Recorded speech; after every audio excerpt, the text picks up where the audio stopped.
अस्सलाम वालेकुम प्यारे बच्चों, सारे बच्चों। आज हम ज़राअत क्लास 7 चैप्टर 1 का अगला टॉपिक स्टार्ट करने लगे हैं। दूसरा टॉपिक है ये, और हम इसमें पढ़ रहे हैं पौधों की अफज़ाइश नस्ल कैसे कर सकते हैं, पौधे कैसे लगा सकते हैं, इनको कैसे बढ़ा सकते हैं। दूसरा तरीका है इसका अफज़ाइश नस्ल बज़रिया नबाताती तरीका, यानी जो आम इसका नॉर्मल तरीका है उसको इस्तेमाल करते हुए हम क्या क्या अवामिल करें तो इसको सरअंजाम दे सकते हैं। जब पौधों की अफज़ाइश नस्ल के लिए बीज मुयसर ना हो या बज़रिया बीज अफज़ाइश नस्ल का खातिरख्वाह नतीजा ना निकले तो पौधों की अफज़ाइश नस्ल निबाताती तरीके से की जाती है, यानी पौधे से पौधा या पौधे की टहनी से पौधा, या ऐसे कई तरह के जो तरीके हम इसमें पढ़ेंगे। इनका इस्तेमाल हम तब करते हैं जब हम बीज के ज़रिए पौधा उगाने की कोशिश करते हैं और बार बार हम या तो उससे खातिरख्वाह नताइज नहीं हासिल कर पाते या हमें बीज मुयसर ही नहीं होता, तब हम इस तरीके पे अमल करते हैं।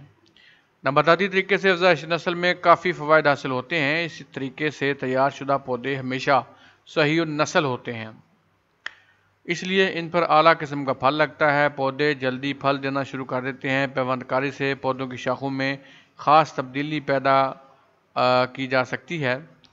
नबाताती अफज़ाइश नस्ल के लिए वो पौधे इस्तेमाल होते हैं जिनमें एक रूट स्टॉक और दूसरा साइन कहलाता है। जिस पौधे पर पैवन लगाया जाता है इसे रूट स्टॉक कहते हैं, और जिस पौधे का पैवन लगाया जाता है इसे साइन कहते हैं। इस सारे अमल को पैवंदकारी कहते हैं, जिसके बारे में भी आप पढ़ेंगे आगे। यानी अब एक पौधे की टहनी को काट के उसमें दूसरे पौधे की टहनी लगाएंगे तो ये हमारा नया पौधा बनेगा।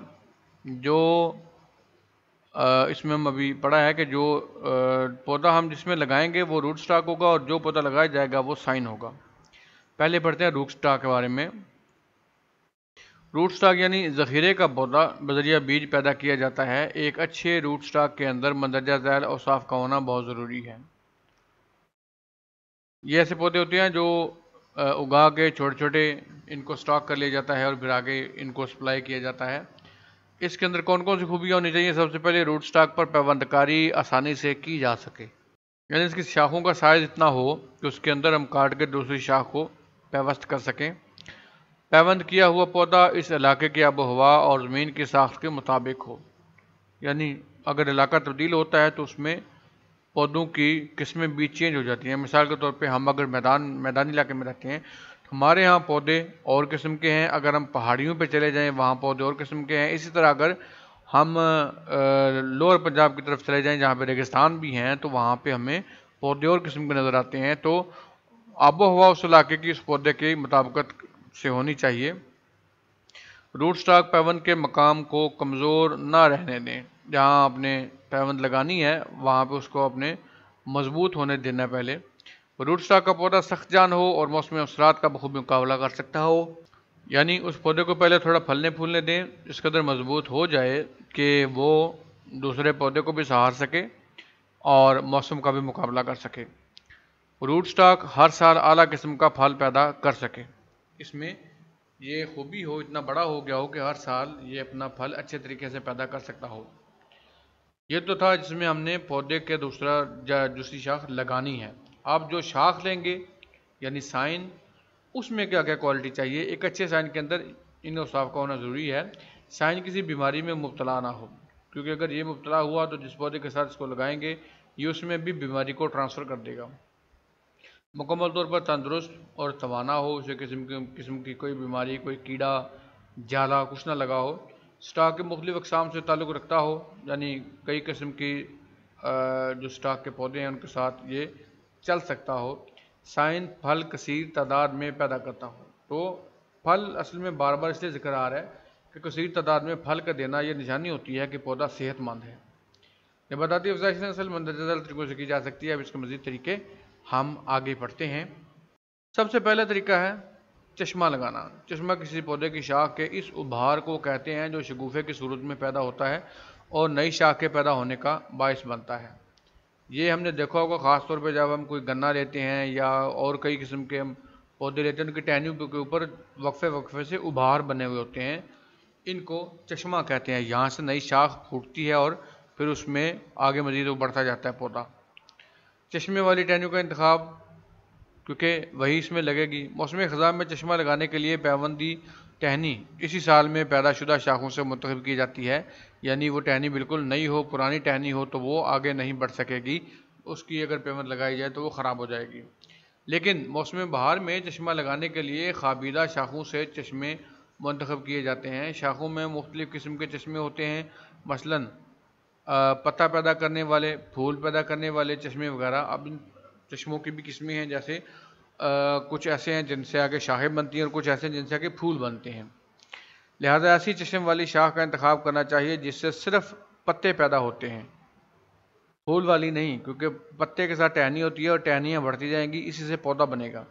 चश्मे वाली शाखों के इंतखाब में इस बात का ख्याल रखना ज़रूरी है कि ये शाख बीमारियों से पाक साफ़ हों, ऐसे दरख्तों से हासिल हों जिन पर ज़्यादा से ज़्यादा फल लगते हों, जिसको कोई बीमारी ना हो, साफ़ शफाफ हो और फल ज़्यादा लगता हो। फल ज़्यादा लगना, जैसे मैंने पहले भी बताया, कि उसके सेहतमंद होने की निशानी है। और वो ख़ास शाख भी बार आवर होती हो। देखा गया है कि तरशादा फलों की वो शाखें जो गोल हों और इन पर सफ़ेद धारियाँ हों बेहतर चश्मे देती हैं। ये साथ में निशानी भी बताई जा रही है कि जितने भी तरशादा फल हैं या खट्टे फल हैं, उनकी वो शाखें जो गोल होती हैं और इन पर सफ़ेद रंग की धारियाँ भी होती हैं, इनके चश्मे दूसरों से ज़्यादा इफ़ेक्टिव, ज़्यादा से ज़्यादा जल्दी बढ़ते हैं, फलते फूलते हैं। इस तरीक़े अफ़ज़ाइश में मुख्तलिफ़ किस्म के दरख्तों से चश्मे हासिल करके रूट स्टॉक पर इस वक्त लगाए जाते हैं जब उनका रस जारी हो, तो ये भी उसकी एक निशानी है। तरीके क्या हैं? पहला है टी नुमा चश्मा, दूसरा है छल्ला नुमा चश्मा, मुस्ततील नुमा चश्मा। अब इन तीनों की तफसील पढ़ते हैं। पहला है टी नुमा चश्मा। टी चश्मा लगाने का अमल फलदार दरख्तों की अफजाइश में बहुत आम है। चश्मे को शाख से तराशने के बाद इसे लकड़ी से जुदा कर लिया जाता है। लकड़ी अलग करने से छाल के साथ आ जाता है और लकड़ी अलग हो जाती है। ठीक है जी, पहले हमने इसको साफ़ कर लेना है, छाल उतार देनी है इसकी।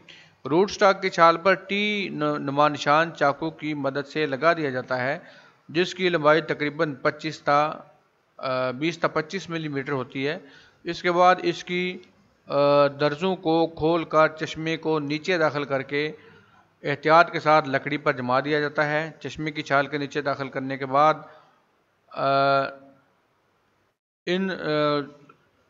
इन सूतरी या रबड़ इनको सूतरी या रबड़ से लपेट कर खूब अच्छी तरह बांध दिया जाता है। चश्मा लगाने के बाद 2 हफ्तों तक अगर चश्मा बरकरार रहे तो समझ लेना चाहिए कि अमल कामयाब हो गया। तरीका ये होगा, पहले हम इसके ऊपर से छाल उतारेंगे।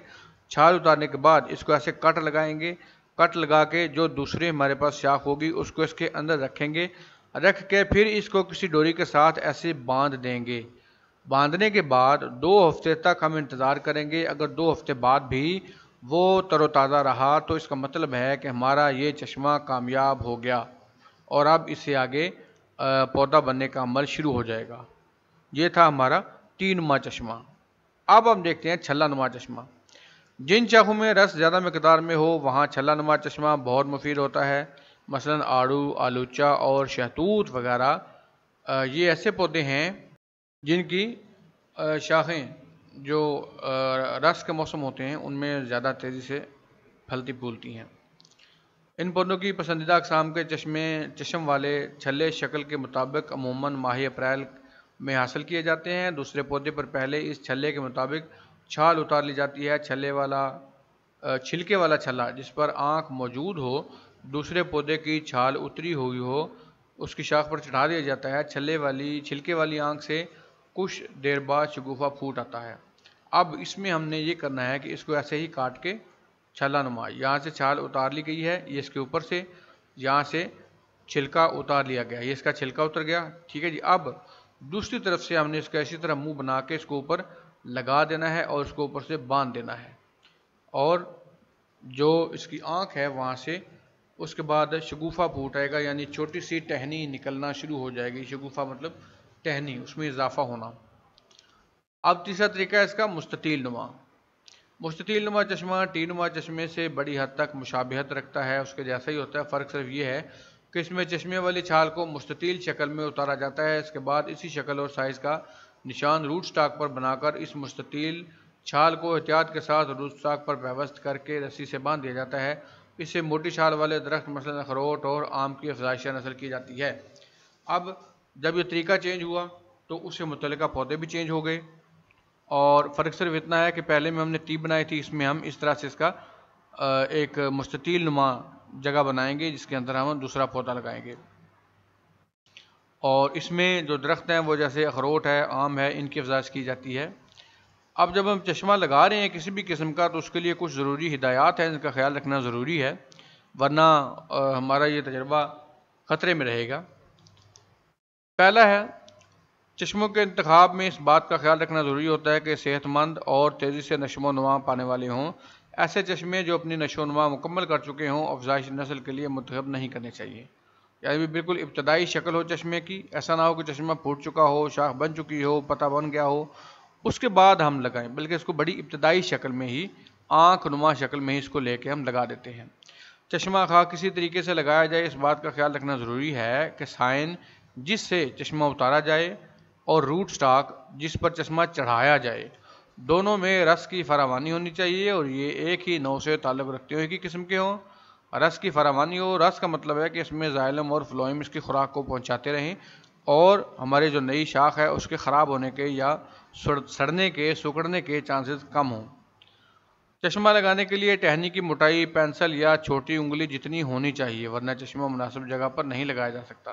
यानी बिल्कुल बारीक टहनी पर भी आप इसको नहीं लगा सकते क्योंकि उसको वहाँ पर जगह ही नहीं मिलेगी। इसके लिए इसका पेंसिल या उंगली के बराबर मोटा होना ज़रूरी है, तभी दूसरे के लिए जगह बन सकेगी। चश्मा उम्दगी से तराशा जाना चाहिए, सीधा लगाना चाहिए और बांधते वक्त इसका मुंह नंगा रहना चाहिए। इसको उम्दगी यानी महारत से काटा जाए, एहतियात से काटा जाए, जो उसकी शक्ल बनना चाहिए वो बन जाए। इसको बिल्कुल सीधा लगाएं, टेढ़ा या लटका हुआ ना लगाएं और बांधते वक्त इसका मुंह रंगा रहे ताकि इसको आगे निकलने का, बढ़ने का रास्ता मिल सके। चश्मा लगाने के बाद इस पर ताज़ा गोबर लगाकर इसे पटसन के रेशा से बांध दिया जाए। इस मकसद के लिए इस जगह पर नहरी मिट्टी का प्लस्तर भी किया जा सकता है। गोबर का मतलब इसकी कुदरती खाद बनेगी और ये इसको बढ़ने में मदद देगी। और नहरी मिट्टी, अगर हम नहरी इलाके में हो तो नहरी मिट्टी लगा दें, वो भी बड़ी ज़रखेज़ होती है।